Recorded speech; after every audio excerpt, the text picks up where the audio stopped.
Habrá observado, señor, que hablo demasiado. ¿De verdad que no le molesto? Es usted muy amable. Confieso que a veces hablo incluso cuando estoy solo. Lo hago por dos razones. Porque me gusta hablar con alguien inteligente y porque me gusta oír hablar a alguien inteligente. Olvídelo. Le estaba diciendo que el informe elaborado por un alienígena sobre la vida de los humanos sería un dechado de humor.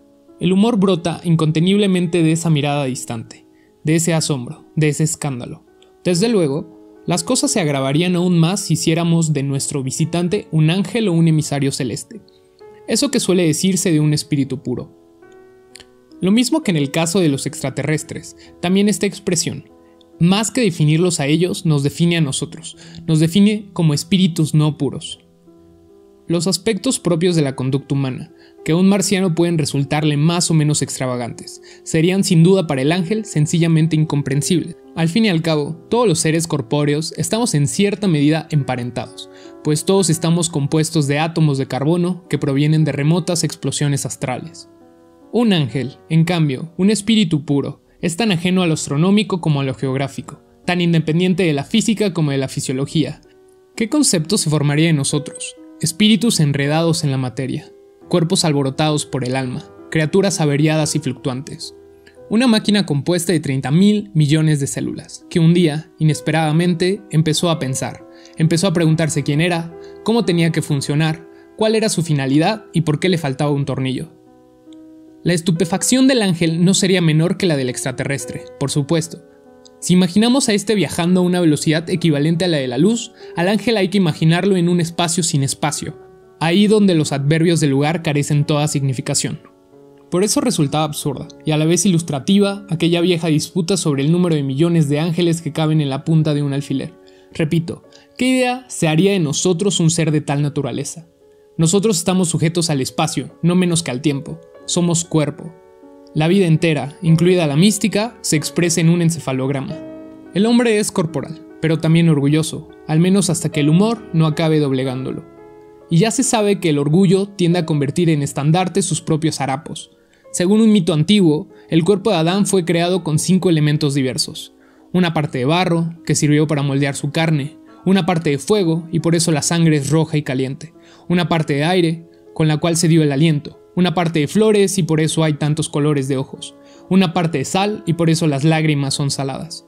¿No le parece un mito hermoso? Hermoso, pero no bastante halagador para la vanidad humana. Otro mito posterior vino a corregir esa insuficiencia invirtiendo los términos. Del corazón del hombre salió la palabra y la palabra procede del fuego.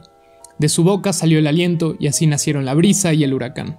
De sus ojos despidieron un rayo luminoso y ese rayo engendró el sol. De su órgano reproductor manó la simiente, y de esta deriva la fecundidad de las aguas. De su piel brotó el pelo, materia original de las hierbas y las nubes. Querido Deiro, ¿no le parece un magnífico discurso humorístico en boca de un hombre calvo, bizco, taciturno y aquejado de gonorrea?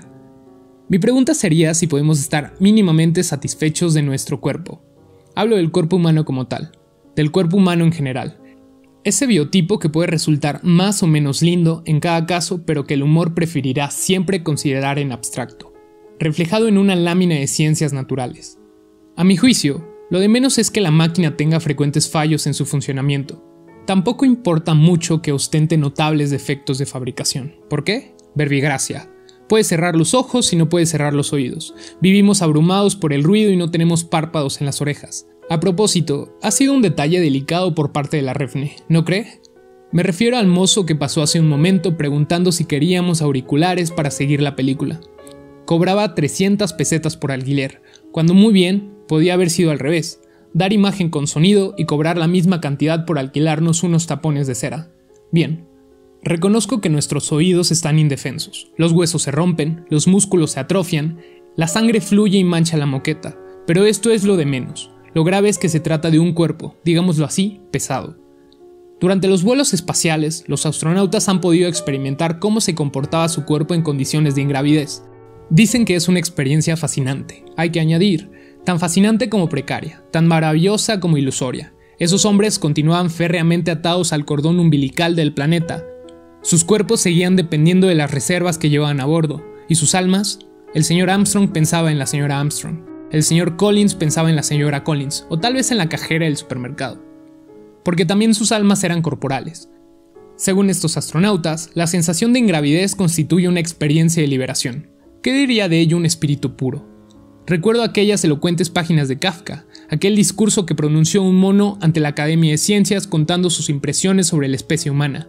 Al contemplar en el gimnasio los saltos de unos atletas, había observado que esto les producía una gran satisfacción, un sentimiento de triunfo, y él, que sabía con cuánta facilidad, con cuánta indiferencia incluso, sus congéneres realizaban ejercicios mucho más difíciles, confesó haber quedado muy sorprendido ante semejante fatuidad humana. La ley de gravedad nos afecta profundamente. Anote esto, el hígado pesa más que el cerebro. En otros términos, el hígado nos esclaviza más de lo que el cerebro nos permite liberarnos. Hoy decimos que todo depende del cerebro, pero no es menos cierto que el cerebro depende de todo. Una continua sucesión de victorias pírricas.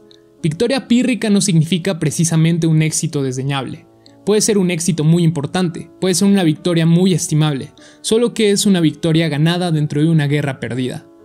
Mientras el hígado segrega bilis, el cerebro segrega ideas. Los grandes adelantos de nuestra civilización técnica nos han permitido superar. Lo ridículo no es que alguien tropiece y caiga, sino que otro se eche a reír cuando él mismo está pisando una cáscara de plátano. El humor funciona como correctivo, como un llamamiento a la sensatez. Me gustaría extenderme en eso que los analistas del humor han denominado estructura de discordancia. Consiste en el encuentro o colisión de dos elementos pertenecientes a campos muy distintos. A veces he soñado con un portaaviones pintado de rosa. Según Richter, el humor viene a ser como un cura empeñado en casar a cualquier pareja, y preferentemente a aquellas parejas cuyo matrimonio menos tolerarían sus respectivas familias. Pero ahora solo quiero resaltar el hecho de que en una forma u otra, de esos dos elementos que el humor pone en contacto, casi siempre el primero dice relación al espíritu y el segundo al cuerpo. ¿Se imagina usted un héroe romántico que padeciera hemorroides? ¿Se imagina un cuartel donde se tocase a rancho con arpa? Nuestro amadísimo señor obispo poseía 5 doctorados y pesaba 120 kilos.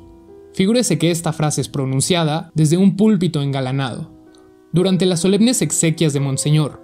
De repente, el fervor y seriedad que cabría esperar en una oración fúnebre se vienen abajo por efecto de la discordancia, por efecto de esa yuxtaposición de elementos, espiritual el primero y material el segundo. Tales por separado los dos datos podrían considerarse elogios, aptos para ser citados por un panegírico, ya que las dos cosas merecen de suyo admiración, tanto una inteligencia brillante como un cuerpo voluminoso.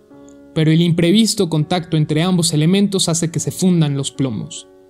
Antes hemos hablado de una técnica habitual del humor. Consiste en ir retirando coberturas y ropajes, en fin de ofrecernos una visión más objetiva de la realidad, más desnuda.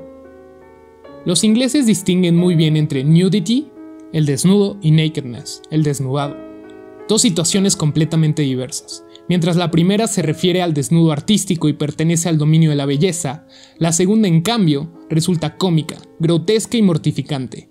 Creo que el humor encontraría ahí materia abundante en que ejercitarse, simplemente marcando el desnivel entre una cosa y otra donde quiera que se haya producido una falsa sublimación. Le bastaría poner junto a un desnudo griego y un griego desnudo. Desnudar significa casi siempre desenmascarar. Por eso, antiguamente las sátiras se llamaban también anatomías, y ya sabemos que la intención de una sátira suele ser mordaz, burlesca, tiende a rebajar. Ahora bien, ¿a quién podría rebajar esa desnudez? Esa pública evidencia de que posee un cuerpo.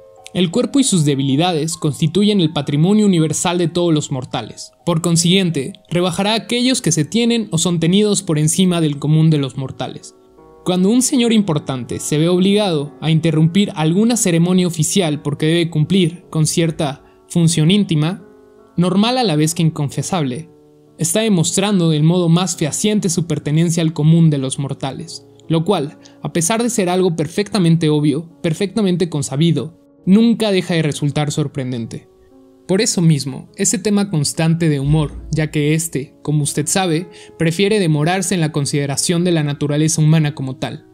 En las películas de Charlotte siempre son representantes de la autoridad los que tropiezan con una farola o caen en una alcantarilla. ¿Por qué? Porque ellos, según explicaba el mismo Charlotte, ostentan la dignidad del poder, y sus desventuras hacen reír mucho más que si se tratara de simples ciudadanos. Pienso que ahí, como en tantos casos similares, la risa es un efecto primario, el humor sería la reflexión que subyace o que impone. ¿Quiere que le cuente otra anécdota de Juan XXIII? Acaba de ser nombrado papa. tenía que salir al balcón, para bendecir por primera vez a la cristiandad. Vestido ya con sotana blanca, pero ninguna de las 3 tallas que había preparadas le estaba bien. Incluso la más ancha le veía estrecha. Mientras a toda prisa soltaban las costuras y hacían un arreglo de emergencia, él suspiró compugnido. Todos me han elegido papa menos el sastre. Pocos días más tarde, dio orden de elevar el sueldo a los funcionarios del Vaticano. La inflación, la política salarial italiana, el encarecimiento de los precios, etc. Todas eran razones más que suficientes. Sin embargo, a los encargados de llevar la silla gestatoria, él les dio otra razón, que también concernía a la justicia. Es lógico que ahora cobréis más. Yo peso el doble que Pío XII.